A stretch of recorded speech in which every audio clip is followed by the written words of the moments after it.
जय श्री कृष्णा मित्रों, एक बार आपका फिर से स्वागत है हमारे एच जीवन स्टोरी चैनल पर। अगर आप हमारे चैनल पर नए हैं तो कृपया हमारे चैनल को सब्सक्राइब करें और वीडियो को लाइक करें और अच्छे कमेंट किया करें।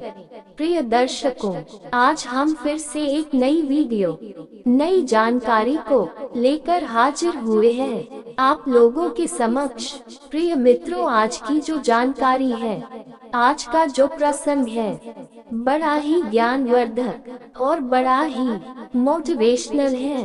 प्रिय दर्शकों, आज इस वीडियो में जानेंगे द्रौपदी ने 5 पतियों के साथ कैसे बनाए संबंध, अर्जुन को मिली थी तब सजा। संभवतः द्रौपदी भारत की वह प्रथम महिला है जिसके 5 पति थे, या वह 5 पुरुषों के साथ रमण करती थी। लेकिन सबसे बड़ा सवाल ये कि क्या आज के लोग ये समझते हैं कि द्रौपदी ने विवाह तो सिर्फ अर्जुन से ही किया था, तो क्या उसका रिश्ता सभी के साथ नहीं था? पांडवों को 12 वर्ष का वनवास और 1 वर्ष का अज्ञातवास मिला था। इस दौरान 5 पांडव एक कुम्हार के घर में रहा करते थे और भिक्षाटन के माध्यम से अपना जीवन यापन करते थे। ऐसे में भिक्षाटन के दौरान उन्हें द्रौपदी के स्वयंवर की सूचना मिली। एक यंत्र में बड़ी सी मछली घूम रही थी, उसकी आंख में तीर मारना था और वह भी तेल पात्र में उसकी परछाई देखकर। ये भी कि एक नहीं, पूरे 5 तीर मारना थे। अर्जुन ने ये प्रतियोगिता जीत ली। तब जरासंध, शल्य, शिशुपाल तथा दुर्योधन, दुःशासन आदि कौरव भी उपस्थित थे। उस दौरान बहुत विवाद हुआ क्योंकि 5 पांडव ब्राह्मण वेश धारण कर पहुँचे थे। लेकिन श्री कृष्ण के दखल से आखिर द्रौपदी का विवाह हो गया। 5 पांडवों से उसका विवाह कैसे हुआ या 5 पांडवों की वह पत्नी कैसे बन गई, यह बहुत लंबा किस्सा है। कहते हैं कि द्रौपदी अपने पिछले जन्म में बहुत सुंदर युवती थी। सर्वगुण संपन्न होने के कारण उसे योग्य वर नहीं मिल रहा था, इसलिए उसने भगवान शंकर की तपस्या की और तब शंकर जी प्रकट हुए। उस समय द्रौपदी ने हड़बड़ाहट में 5 बार वर मांगे, इसलिए उसे शिव जी के वरदान के कारण इस जन्म में 5 पति प्राप्त हुए। जब भगवान शिव ने द्रौपदी को 5 पति प्राप्त होने का वरदान दिया था, तब वह भी ये जानते थे कि उसे अपने 5 पतियों के साथ पत्नी धर्म निभाने में समस्या होगी। इसीलिए उन्होंने द्रौपदी को ये वरदान भी दिया कि वह प्रतिदिन कन्या भाव यानी कौमार्य को प्राप्त कर लेगी। इसलिए द्रौपदी अपने 5 पतियों को कन्या भाव में ही प्राप्त हुई थी। हालांकि कहा जाता है कि संतान को जन्म देने के लिए भगवान श्री कृष्ण ने उससे ये सुझाव दिया कि हर साल वह पांडवों में से किसी एक के साथ ही समय व्यतीत करे। साथ ही जिस समय वह अपने कक्ष में किसी एक पांडव के साथ हो तो उनके कक्ष में कोई और पांडव प्रवेश न करें। यदि कोई पांडव ऐसा गलती से भी कर लेता है तो उसे 1 वर्ष का देश निकाला भुगतना होगा। माना जाता है कि द्रौपदी, जो 5 पांडवों की पत्नी थी, 1 साल के समय अंतराल के लिए हर पांडव के साथ रहती थी। उस समय किसी दूसरे पांडव को द्रौपदी के आवास में घुसने की अनुमति नहीं थी। इस नियम को तोड़ने वाले को 1 साल तक देश से बाहर रहने का दंड था। एक बार ये दंड अर्जुन को भुगतना भी पड़ा था।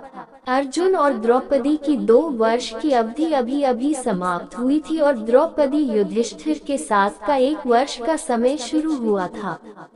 अर्जुन भूलवश द्रौपदी के आवास पर ही अपना तीर धनुष भूल आए, पर किसी दुष्ट से ब्राह्मण के पशुओं की रक्षा के लिए उन्हें उसी समय इसकी जरूरत पड़ी। अतः क्षत्रिय धर्म का पालन करने के लिए तीर धनुष लेने के लिए नियम तोड़ते हुए वह द्रौपदी के निवास में घुस गए। उस दौरान द्रौपदी युधिष्ठिर साथ में थे।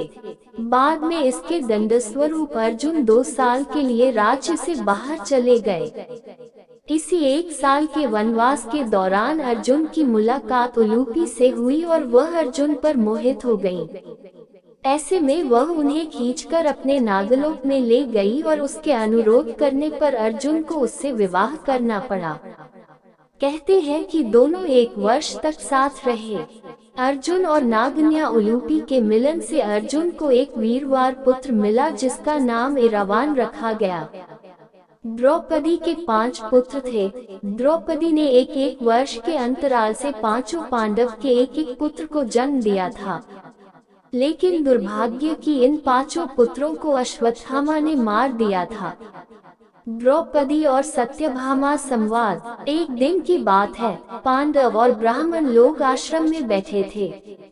उसी समय द्रौपदी और सत्यभामा भी आपस में मिलकर एक जगह बैठी थी। दोनों ही आपस में बातें करने लगी।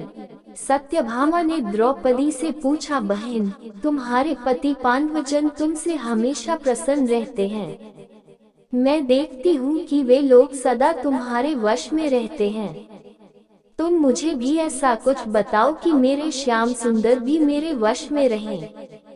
तब द्रौपदी बोली, सत्यभामा, ये तुम मुझसे कैसी दुराचारिणी स्त्रियों के बारे में पूछ रही हो?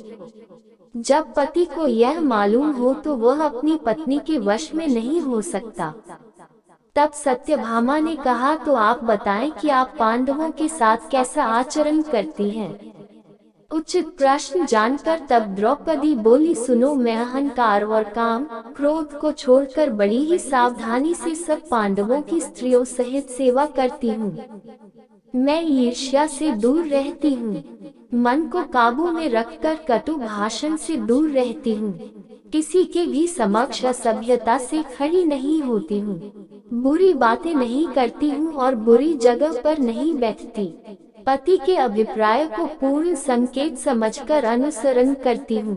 देवता, मनुष्य, सचा धजा या रूपवान कैसा ही पुरुष हो, मेरा मन पांडवों के सिवाय कहीं नहीं जाता।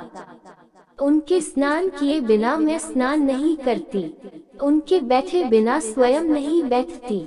जब जब मेरे पति घर में आते हैं, मैं घर साफ रखती हूँ, समय पर भोजन कराती हूँ, सदा सावधान रहती हूँ, घर में गुप्त रूप से अनाज हमेशा रखती हूँ, मैं दरवाजे के बाहर जाकर खड़ी नहीं होती हूँ।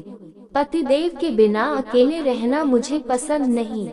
साथ ही सास ने मुझे जो धर्म बताए हैं, मैं सभी का पालन करती हूँ, सदा धर्म की शरण में रहती हूँ।